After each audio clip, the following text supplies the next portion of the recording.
আসসালামু আলাইকুম প্রিয় শিক্ষার্থীরা, আজ আমরা আলোচনা করব ব্যবহারিক জ্যামিতি থেকে। সাধারণ গণিত বইয়ের সপ্তম যে অধ্যায়টা সেখানে আছে ব্যবহারিক জ্যামিতি। এটা মূলত সম্পাদ্যের অধ্যায়। এখানে ত্রিভুজ চতুর্ভুজের যে সম্পাদ্যগুলো আছে এগুলো নিয়ে আলোচনা করা হয়। তো এই অধ্যায়ের যে এমসিকিউ গুলো পড়লে আমরা সবগুলো এমসিকিউ কভার করতে পারবো, অর্থাৎ এই এমসিকিউ এর বাইরে থেকে আর কোনো ধরনের এমসিকিউ আসবে না, সেই এমসিকিউ গুলো নিয়ে আমরা কথা বলবো। তো এমসিকিউ শুরু করার আগে কিছু বেসিক কথাবার্তা নিয়ে আগে শুরু করি। যে প্রথমেই দেখো, এখানে বলা আছে নির্দিষ্ট ত্রিভুজ আঁকা যায়। তার মানে কোন কোন কন্ডিশনে নির্দিষ্ট চতুর্ভুজ কোন কোন কন্ডিশনে আঁকা যায়। তাহলে দেখো যে আমরা প্রথমেই দেখতে পাই যে চারটি বাহু আর একটি কোণ থাকলে চতুর্ভুজ আঁকা যায়। একটা প্রশ্ন আসে, চতুর্ভুজ আঁকার জন্য সর্বনিম্ন কয়টা উপাত্ত প্রয়োজন? চতুর্ভুজ আঁকার জন্য 5টি উপাত্তের প্রয়োজন। দেখো, 1 নম্বর, চারটি বাহু একটি কোণ থাকলে চতুর্ভুজ আঁকতে পারি। চারটি বাহু একটা কর্ণ থাকলে চতুর্ভুজ আঁকতে পারি। 3টি বাহু 2টি কোণ, আবার 3টি কোণ 2টি বাহু, তারপরে বলতে পারি 3টি বাহু এদের অন্তর্ভুক্ত 2টি কোণ।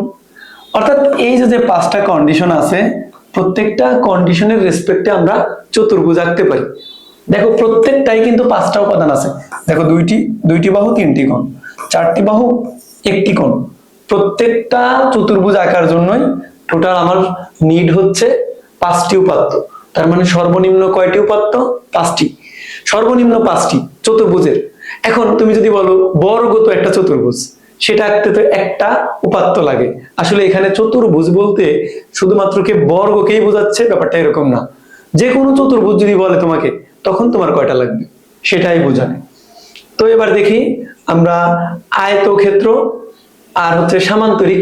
আয়তক্ষেত্র জানি যে পরস্পর বিপরীত বাহুদ্বয় পরস্পর সমান এবং কোণ হচ্ছে 90 ডিগ্রি থাকলে তার নাম আয়ত।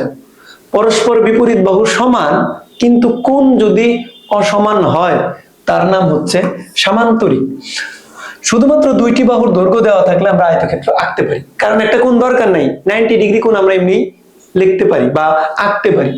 তাহলে বলতে পারি যে যদি 2টি বাহু থাকে সেক্ষেত্রে আমরা সরাসরি আয়তক্ষেত্র আঁকতে পারি, বা 2টি কর্ণ থাকলে।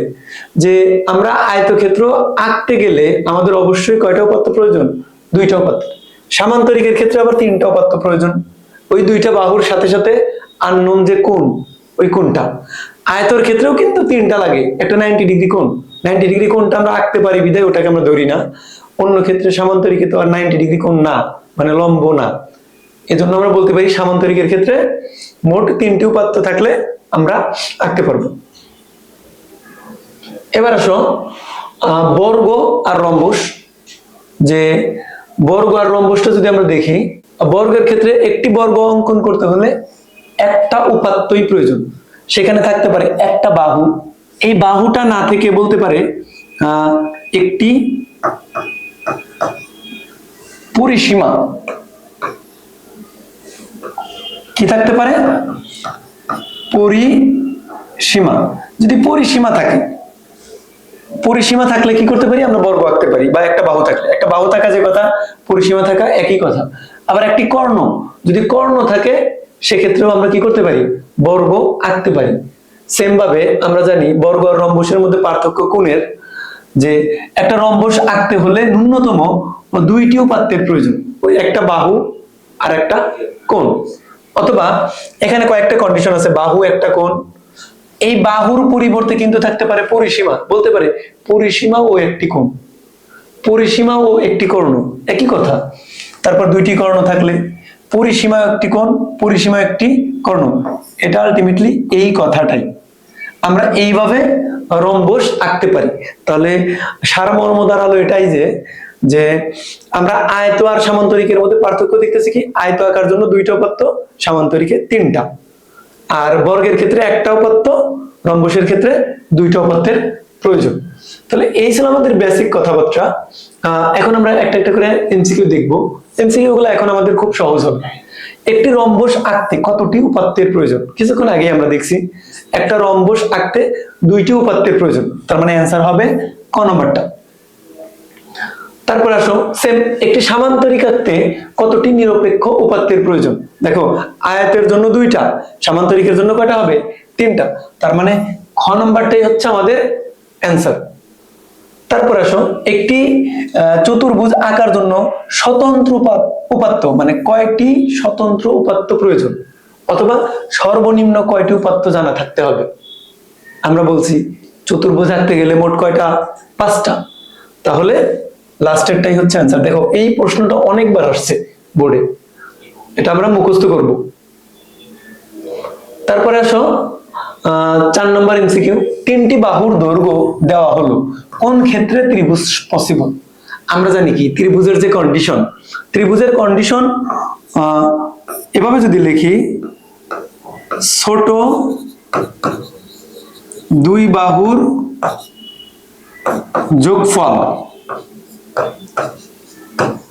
যোগফল ইজ গ্রেটার দেন বড় বাহু। তার মানে ত্রিভুজ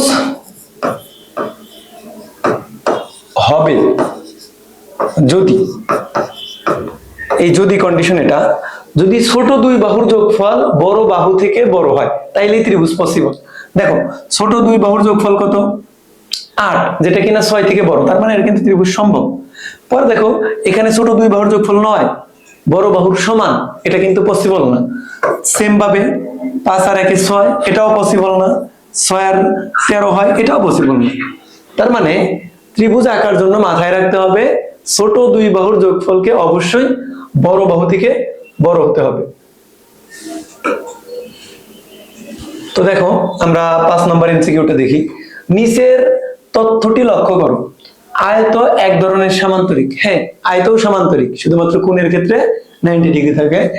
বর্গ এক ধরনের আয়ত, এটা কিন্তু সত্য কথা না, কারণ আয়তের ক্ষেত্রে বিপরীত বাহু সমান, তার মানে দৈর্ঘ্য আর প্রস্থ কিন্তু সমান না। আর বর্গের ক্ষেত্রে কিন্তু দৈর্ঘ্য প্রস্থ মানে সবই সমান, মানে 4টা বাহুই সমান।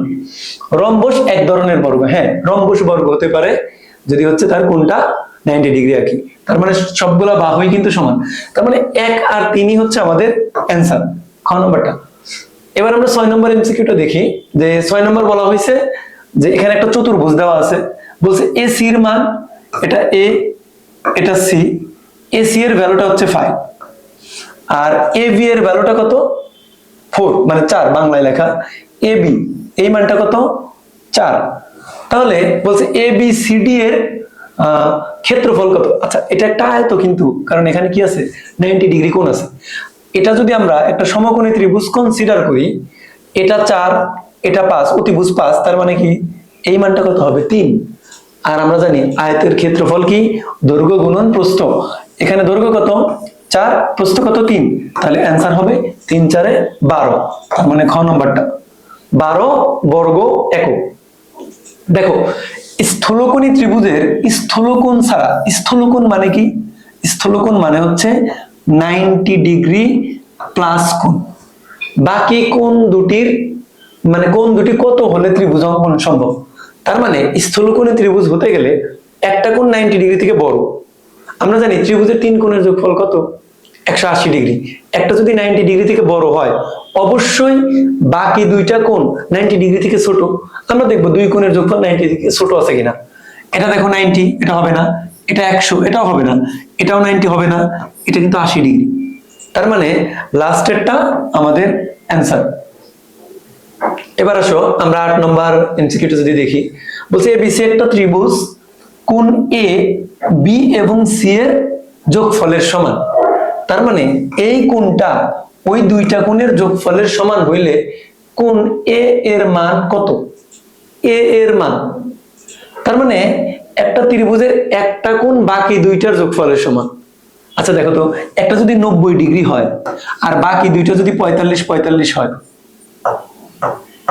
তাহলে তাদের যোগফলের সমান না? তাহলে আমরা বলতে পারি কি, তাহলে একটা কোণ এর মান কত হবে? 90 ডিগ্রি হবে। এর মান 90 ডিগ্রি, বাকি 2টার যোগ করলে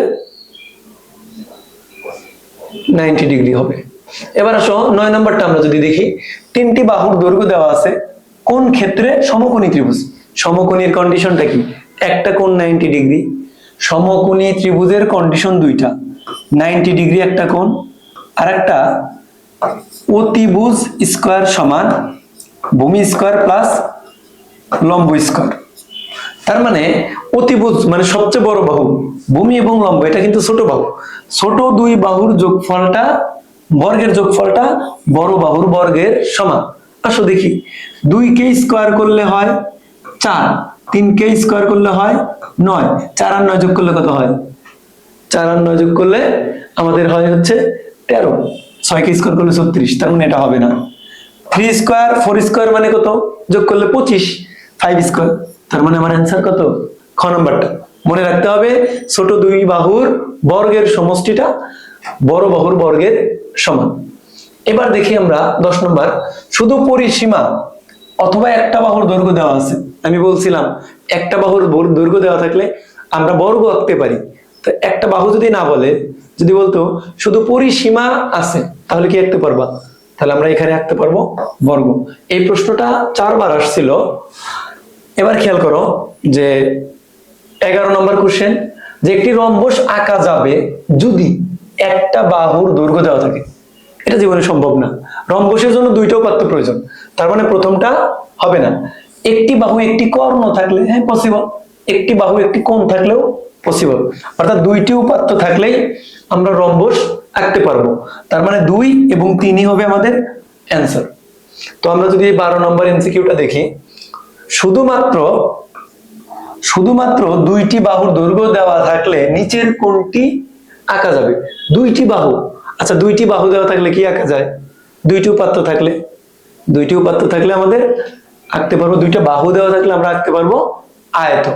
তাহলে এখানে অ্যান্সার হবে আয়ত ক্ষেত্র। আমাদের লাস্ট যে এমসিকিউটা আছে, রম্বসের ক্ষেত্রে কোন কন্ডিশন ঠিক? সন্নিহিত কোণগুলো পরস্পর সমান। প্রথমে আছে কি? সন্নিহিত বাহুগুলো পরস্পর সমান। আচ্ছা মনে করো একটা রম্বস আঁকছি আমরা, এই বাহুটার সন্নিহিত মানে নিকটের বাহু এটা, অথবা ওটাও বলতে পারি। তাহলে এর সন্নিহিত বাহু কোনটা? এটা। এই দুইটা বাহু কি? রম্বসের তো সবগুলা বাহুই সমান, তার মানে সন্নিহিত বাহুগুলো সমান। সন্নিহিত কোণগুলো পরস্পর সম্পূরক মানে কি? 180 ডিগ্রি, দুইটার যোগফল 180 ডিগ্রি। এবার একটু লক্ষ্য করো তো, সন্নিহিত কোণ মানে কাছাকাছির দুইটা কোণ, তার মানে এই কোণ আর এই কোণ, এই দুইটা কোণের যোগফল কত হতে হবে? 180। দেখি আমরা যদি এটাকে একটু বর্ধিত করি, এখানে যে কোণ এখানে সেই একই কোণ, তাহলে এটা যদি x হয়, মনে করলাম এটা y, তাহলে এটাও কিন্তু x, কারণ এই দুইটা কোণ কি সমান, একই দিকে রেখা গেছে। তাহলে এই দুই কোণের যোগফলটা কত? দুই কোণের যোগফলটা x প্লাস y মানে 180। তার মানে আমি বলতে পারি এই x আর y যোগ করলে কত হয়? 180, যেটা কিনা সম্পূরক। কর্ণদ্বয় পরস্পরকে সমকোণে সমদ্বিখণ্ডিত করে। হ্যাঁ আমরা জানি রম্বসের কর্ণদ্বয় পরস্পরকে 90 ডিগ্রি কোণে সমদ্বিখণ্ডিত করে। তাহলে এটা হচ্ছে রম্বসের 3টা কন্ডিশন, যে 3টা কন্ডিশনই হচ্ছে ভ্যালিড। তাহলে অ্যান্সার হবে ঘ নম্বর। আমাদের 7 নম্বর যে অধ্যায়টা আছে ত্রিভুজ চতুর্ভুজ এই সংক্রান্ত, এখানে আসলে এমসিকিউ খুব কম। যে এই ঘুরে ফিরে আমি যে 17টা এমসিকিউ করাইলাম, এই 17টা এমসিকিউর ভিতর থেকেই থাকে, 17টা না 13টা এমসিকিউ, এই 13টা এমসিকিউ এর ভিতর থেকেই থাকে। আর প্রথমে যে বেসিকটা পড়াইলাম, অর্থাৎ আয়ত আঁকতে কি কি লাগে, সামান্তরিক কি কি লাগে, এটা খুব ভালোভাবে দেখলেই তোমরা সবগুলো এমসিকিউ কমপ্লিট করতে পারবা। ধন্যবাদ সবাইকে।